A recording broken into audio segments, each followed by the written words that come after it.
Ciudadanos del Cielo, con el Padre Manuel Horta.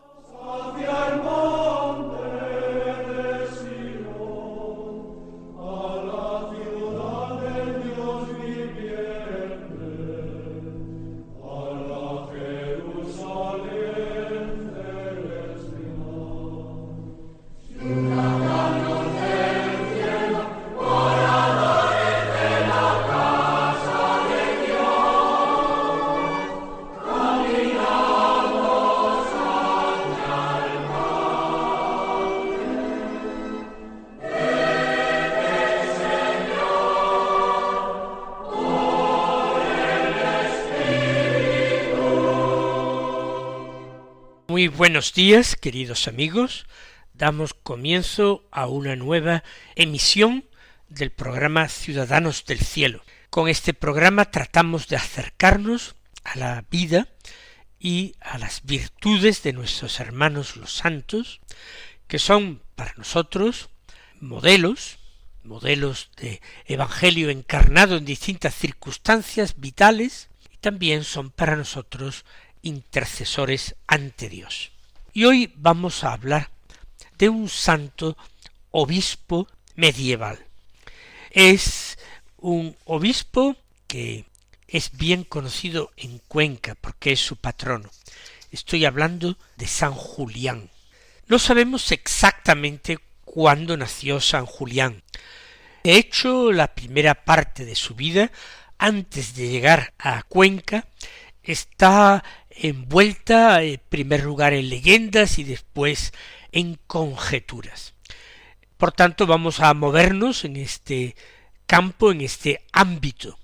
Una posible fecha de su nacimiento, sugerida por algunos biógrafos antiguos, es el año 1128, y su lugar de nacimiento tampoco es cierto. Algunos apuntan al entorno de Toledo, mientras que los otros lo hacen natural de Burgos.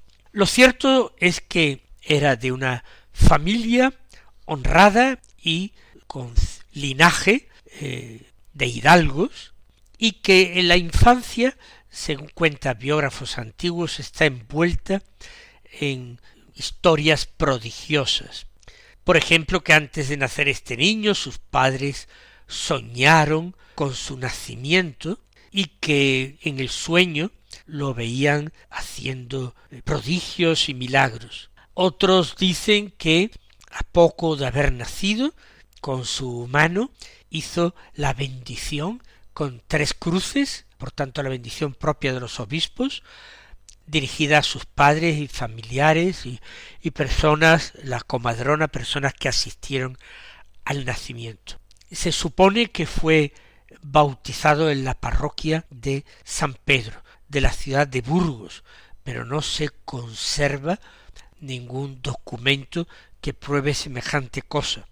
También que en el día de su bautismo, mientras él estaba administrando el sacramento, en la altura del templo, pues se oía un revolotear de alas que se atribuía a ángeles que estaban presentes en su bautismo y que supuestamente una voz desconocida de un ángel, se supone, habría dicho de forma audible: hoy ha nacido un niño que en gracia no tiene igual. Evidentemente todo esto es pura leyenda forjada mucho tiempo después de su muerte, al calor de la devoción que le profesaban en la ciudad de la que fue obispo. Se supone que la primera instrucción la recibiría en Burgos, si nació allí, y estudiaría en alguna escuela catedralicia de Burgos.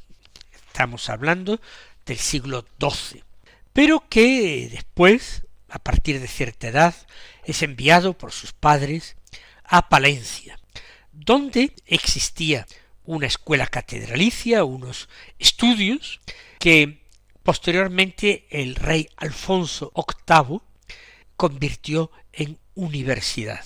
Y más tarde un papa, Urbano VI, le concedió todos los mismos privilegios que la Universidad de París. Era por tanto un sitio que ya tenía una cierta reputación.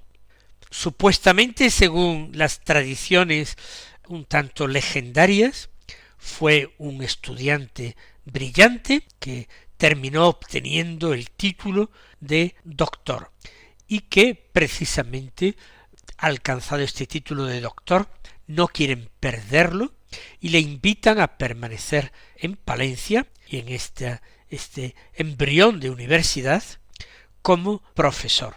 Y eso que entonces supuestamente tendría solamente 24 años. Aquí en Palencia viviría pues mucho tiempo. 11 años estudiante, quizás desde los 13 años hasta los 24, 11 como estudiante y 10 como profesor hasta los 34 años inclusive. En ese tiempo él viviría posiblemente en las cercanías de la catedral, quizás con los canónigos, y no solamente se dedicaba al estudio y a impartir sus clases, sino que vivía muy monacalmente, con mucho retiro, e incluso en la celda en que vivía se dedicaba, como los monjes antiguos que vivieron en el desierto, a fabricar, trenzando cestas de mimbre y otros productos por el estilo, con los cuales luego, con el importe de los cuales luego salía a dar limosna a los pobres. Por tanto, es un tiempo fecundo de crecimiento y también de frutos. Pero, caigamos en la cuenta, Julián no era todavía sacerdote. Él no fue a Palencia para realizar estudios que le llevaran al sacerdocio. Lo que ocurre es que en Palencia ya se granjeó una fama. Era un hombre joven, parece que apuesto, vestía con cierta elegancia y era un profesor seglar y reputado, además caritativo. Todo eso, insisto, le granjeó una cierta reputación en Palencia. Pero algo debió ocurrir, o quizás esa vida tan ordenada y que le granjeaba tan buena fama, llegó a entenderla como un peligro para su alma. Lo cierto es que él decide emprender un camino diferente.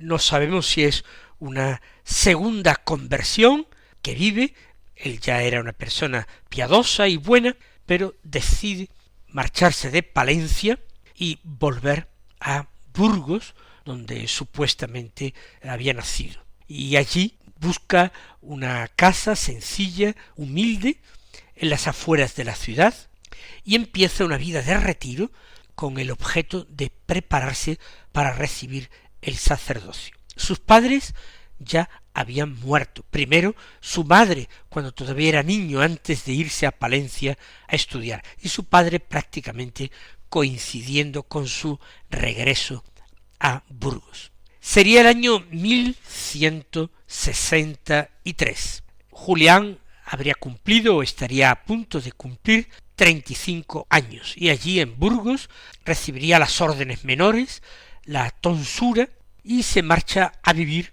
con un criado de su familia, que estaba en la casa de su padre, llamado Lesmes. Se marcha a vivir de una forma bastante eremítica a una casita junto a Burgos, a orillas del río Arlanzón, dedicado a la oración, al estudio, a la práctica de la mortificación, la penitencia, austeridades. Parece que su director espiritual, que va moderando todos sus impulsos, es un fraile agustino que tiene su convento cerca del lugar donde habita nuestro Julián con su criado. En el año 1166, ya con 38 años aproximadamente, habría recibido el sacerdocio y permaneció todavía en aquel retiro algún tiempo antes de entregarse al apostolado. Empieza predicando y actuando en los alrededores de Burgos y luego en la ciudad. Consigue pacificar a desavenidos, anunciar el Evangelio, pero viendo el poco fruto, ya que nadie es profeta en su tierra, decidió ir a predicar por España. Para nosotros esto es un poco raro porque cualquier clérigo debe tener una incardinación, bien a una orden religiosa, bien a una diócesis. Pero él decide marchar como los caballeros andantes a predicar por todas partes. Estamos en la España mozárabe, una España que está todavía invadida en una buena parte por el Islam. Y con su criado Lesmes, con un crucifijo, una imagen de la Virgen, el breviario, pues marchó a predicar. Y parece que, dice la tradición, la leyenda, nada de esto puede estar recogido en ningún documento, que predicó en muchos lugares, hasta Córdoba o las cercanías de Córdoba, y que llegaría a conocer algo de aquella cultura, influida por el judaísmo y por el islam, y que de esta manera, predicando de una manera itinerante, pasaría la mayor parte de su vida. De hecho, él tendría ya 62 años, en 1190, cuando llega predicando por las tierras de Toledo. Llevaba ya 20 años al menos misionando por unos y otros lugares. En 1191, predicando cerca de la capital, muere el arzobispo de Toledo, González Pérez, y el mismo año se nombra un nuevo arzobispo, don Martín López, a quien llega noticia de aquel misionero que está predicando por su diócesis, lo conoce, admira su santidad, también su formación, y le ofrece una canonjía y haciéndolo arcediano de la catedral de Toledo. Él supuestamente se resistió mucho, pero el arzobispo le dijo que eso no sería un obstáculo para que él continuara entregándose a la predicación. Era simplemente fijar en Toledo el centro de sus correrías apostólicas y ofrecerle pues una cierta medio de sustento para que continuara haciendo lo mismo. Lo cierto es que él vuelve de nuevo a llevar una vida parecida a la que tuvo durante algún tiempo en Palencia. Y predica, pero predica por Toledo y alrededores, y administra los sacramentos, y sigue también esa costumbre monástica que tenía desde joven de fabricar cestillos de mimbre para hacer limosna a los pobres. Y parece que cada año se retiraba unos días a una finca para tener unos días de retiro espiritual, como si fueran unos ejercicios espirituales anuales. 5 años más tarde, concretamente el 14 de diciembre del año 1195, murió el primer obispo de Cuenca, que se llamaba Juan Yáñez. Esa sede episcopal de Cuenca la había fundado el rey Alfonso VIII después de conquistar o reconquistar la ciudad al Islam. Alfonso VIII parece que también conoció la buena fama del arcediano de Toledo, y él fue el que dispuso que Julián fuera el segundo obispo de la diócesis de Cuenca, y aunque él se niega, de hecho de nada vale la negativa ante la presión real y también episcopal del arzobispo de Toledo, que por una parte no quiere perderlo de junto a sí, pero por otra parte considera que es una buena promoción para su arcediano. Así, en junio de 1196, cuando tendría unos 68 años de edad, fue consagrado obispo. Lo despidieron con pena en Toledo, pero lo acogieron de una forma entusiasta en Cuenca, y allí se trasladó caminando a pie, siempre acompañado por aquel criado que le había seguido desde Burgos, Lesmes. Parece que en el camino que duró algunos días. Enterado del recibimiento que le iban a hacer en Cuenca, prefirió quedarse a cierta distancia de la ciudad, y sólo cuando se hizo de noche y se suponía que todos dormían, entonces entró en la ciudad. Le acompañó un chiquillo que le hizo de guía hasta la residencia episcopal que él iba a ocupar, y según la tradición ese chiquillo luego llegó a ser arcediano de la catedral de Cuenca. En Cuenca él despliega durante una serie de años, concretamente llegará a ser obispo de Cuenca unos 12 años, despliega, una intensa actividad apostólica. Era una ciudad y una diócesis con una población muy mezclada, cristianos sí, personas también que habían venido a repoblar, pero importante colonia judía y también todavía abundantes musulmanes. Y él procura catequizar a su grey, visita, da formación incluso a distantes pueblos de su diócesis, se desplaza para llevar la voz de su predicación de la fe. Tuvo un gran interés y preocupación por los sacerdotes. Él quería infundir su mismo espíritu apostólico en el clero, no permitiendo que el clero quedara en una vida rutinaria, sino que quisieran también, como él, evangelizar.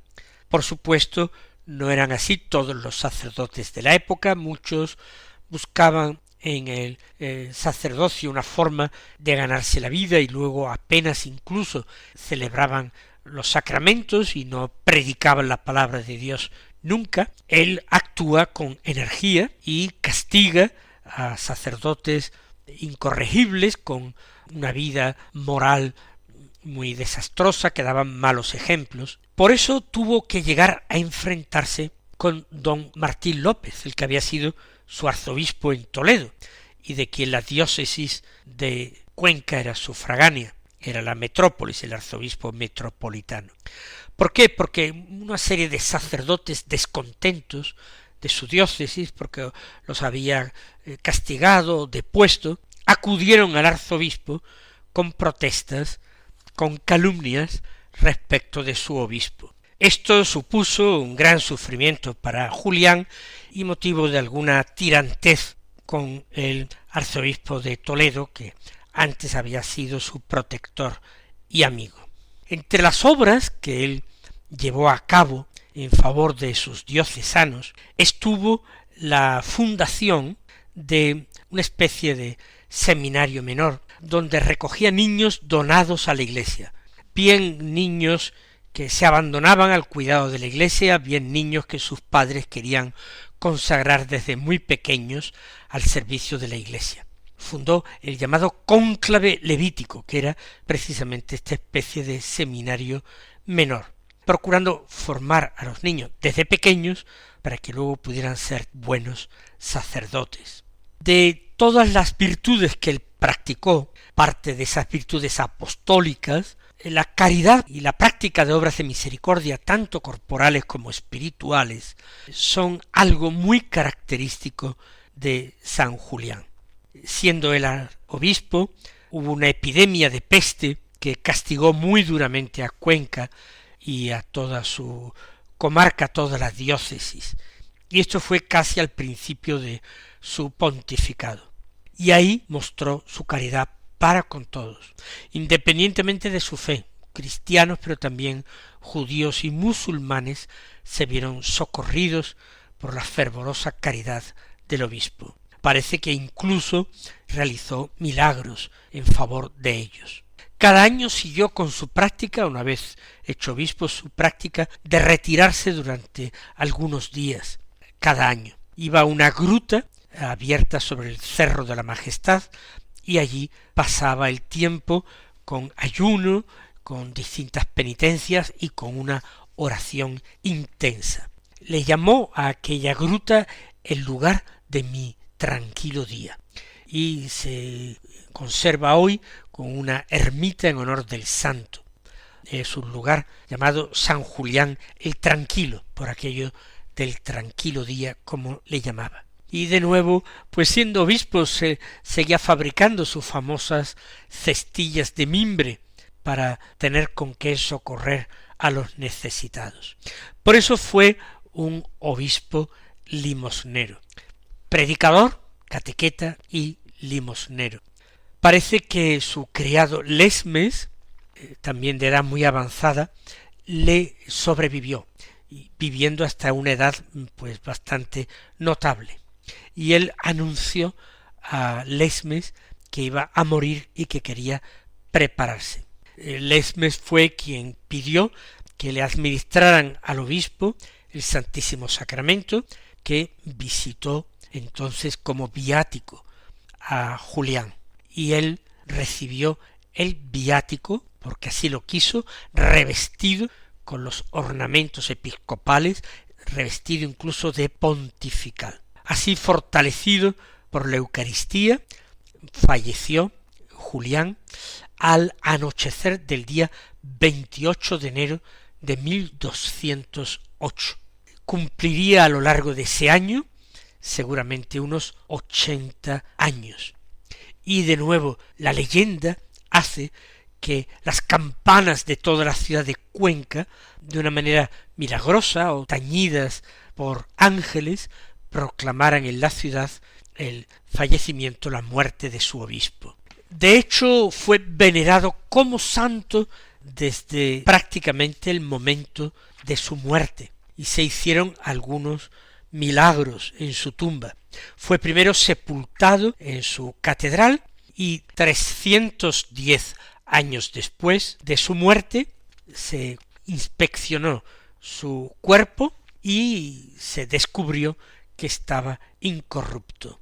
Se expuso durante algún tiempo y se volvió a sepultar en otra capilla distinta. Ya en los comienzos de la Guerra Civil, en 1936, se profanó ese cuerpo incorrupto, era ya una momia, lo quemaron en el patio del Palacio Episcopal. Y al terminar la guerra, pues se consiguió recoger algunos fragmentos de hueso y del santo cuerpo, y después de haber sido examinados por una comisión médica y garantizado que se trataban de restos de San Julián, se depositaron en un arca de plata y se colocaron en el mismo lugar que estuvo su sepulcro desde el año 1760.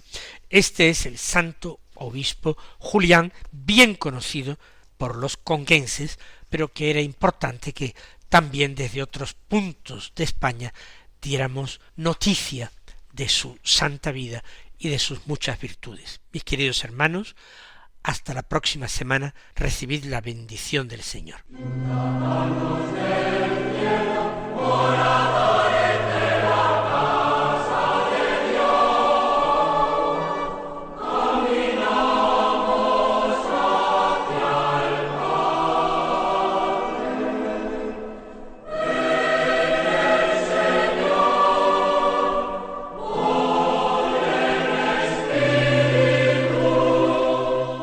Han escuchado en Radio María Ciudadanos del Cielo con el Padre Manuel Horta.